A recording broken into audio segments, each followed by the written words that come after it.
अस्सलाम वालेकुम everyone, welcome to my channel. SST के हवाले से काफ़ी सारे लोग सवाल कर रहे थे कि कब एग्ज़ाम्स हैं और क्या सिलेबस होगा, कहाँ से तैयारी करनी है। तो इन तमाम सवालों के जवाब आज की वीडियो में मैं कोशिश करूँगा आप लोग को दूँ।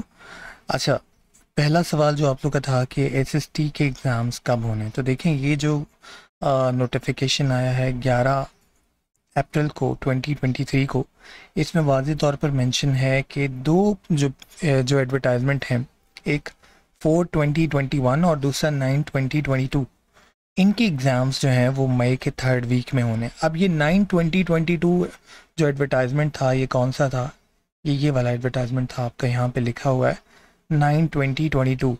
इसके अंदर कौन कौन से आपके जो सब्जेक्ट हैं जिनका एग्ज़ाम्स, सॉरी कौन कौन सी पोस्ट हैं वो मैं बता देता हूँ। एक तो सब्जेक्ट स्पेशलिस्ट की है और दूसरा यहाँ पे एसएसटी की है, ये देखिए सेकेंडरी स्कूल टीचर्स की।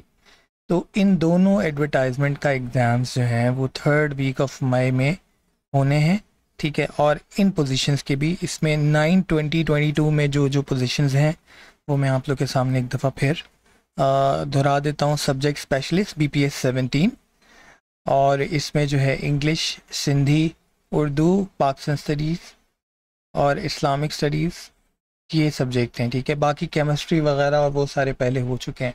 अच्छा, सेकेंडरी स्कूल टीचर में कौन कौन से आपके पास, यहाँ पे ये सारा एलिजिबिलिटी क्राइटेरिया था जिन लोगों ने अप्लाई किया था साइंस कैटेगरी और जनरल कैटेगरी के अंदर।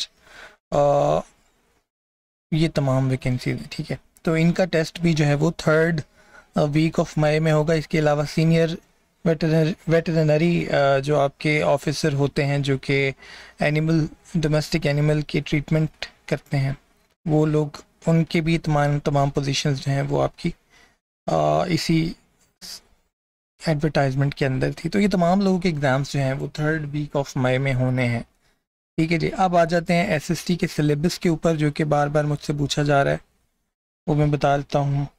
ये है एसएसटी का सिलेबस, जो the format of written test of SST. इसके अंदर आपका physics, chemistry, mathematics, biology, computer science के 50 मार्क्स के टोटल कम्युलेटिव जो है वो आपके एमसीक्यूज़ होंगे। और इन 50 में से आपने ईच पार्ट में 45% लेना है। 45% का मतलब ये हुआ कि अगर हम फॉर एग्ज़ाम्पल 5 सब्जेक्ट हैं, 50 मार्क्स के आने, तो एक सब्जेक्ट के 10 मार्क्स के एमसीक्यूज़ आते हैं, तो आपने उन 10 में से 4.5 मार्क्स लेने होंगे एटलीस्ट, ठीक है जी। नेगेटिव मार्किंग भी होती है, इस वजह से 4.5 का क्राइटेरिया है, ठीक है। अच्छा, उसके बाद आपका इंग्लिश है, 20 मार्क्स का आपका इंग्लिश होगा। और mother tongue and social studies जो है वो आपका 20 और 10 मार्क्स का। तो इस तरह से टोटल आपका जो है वो 100 मार्क्स का पेपर बनेगा, जिसमें से कम्युलेटिवली 55 मार्क्स आपके होने चाहिए, कम से कम 55 वाला जो है वो पास कंसिडर होगा। Question papers will be in 3 language, Sindhi, Urdu and English. In 3 ज़ुबानों में आपके पेपर होंगे।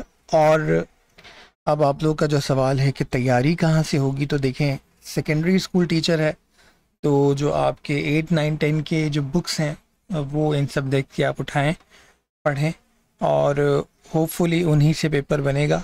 और कोशिश करें कि बुक रीडिंग करें, क्योंकि बुक जो होती है ना उसके अंदर तमाम कॉन्सेप्ट बड़े डिटेल में डिस्कस हुए होते हैं। तो बुक रीडिंग करें, वो आपके लिए ज़्यादा फ़ायदेमंद होगा। इसके अलावा एक और चीज़ मैं यहाँ पे शेयर कर दूँ, सब्जेक्ट स्पेशलिस्ट के जो लोग हैं, जो लास्ट ईयर एग्ज़ाम्स हुए थे, जिनकी अभी इंडक्शन भी हुई है, उनके जो पेपर थे वो इस तरह से थे। जर्नल इंग्लिश उनका 20 मार्क्स का था और 80 मार्क्स का उनका एकेडमिक्स था। जो सब्जेक्ट स्पेशलिस्ट हैं उनकी मैं बात कर रहा हूँ, ठीक है। तो आपने ज़्यादा फोकस करना है अपना एकेडमिक्स के ऊपर, ठीक है। जिस भी सब्जेक्ट के लिए आपने अप्लाई किया है, मैं यहाँ पे मेंशन भी कर देता हूँ, शेयर भी कर, यहाँ पे मैंने बताया आप लोग को जो जो सब्जेक्ट जो है वो सब्जेक्ट स्पेशलिस्ट के हैं। तो आपका मेन फोकस जो है वो होगा अपने एकेडमिक्स के जो क्वेश्चंस हैं उनके ऊपर। आपने क्या करना है, आपने ग्रेजुएशन लेवल पे या फिर जितना भी आपने इस सब्जेक्ट के बारे में पढ़ा है उस तमाम को थोड़ा सा रिवाइज कर लें, ताकि आपके लिए आसानी हो जाए। होपफुली वीडियो आप लोगों के लिए फ़ायदेमंद होगी। वीडियो पसंद आए लाइक एंड शेयर कीजिएगा, चैनल को सब्सक्राइब कीजिएगा। कोई मज़ीद अपडेट होगी तो आई शेयर, और मैं कोशिश करूँगा कि आप लोग की क्वेरीज़ के जवाब जल्द अज जल्द दे सकूँ। अपनी क्वेरी CSS forum121@gmail.com पे भेज सकते हैं, कमेंट सेक्शन में लिख सकते हैं। Thank you so much. अल्लाह हाफ़िज़।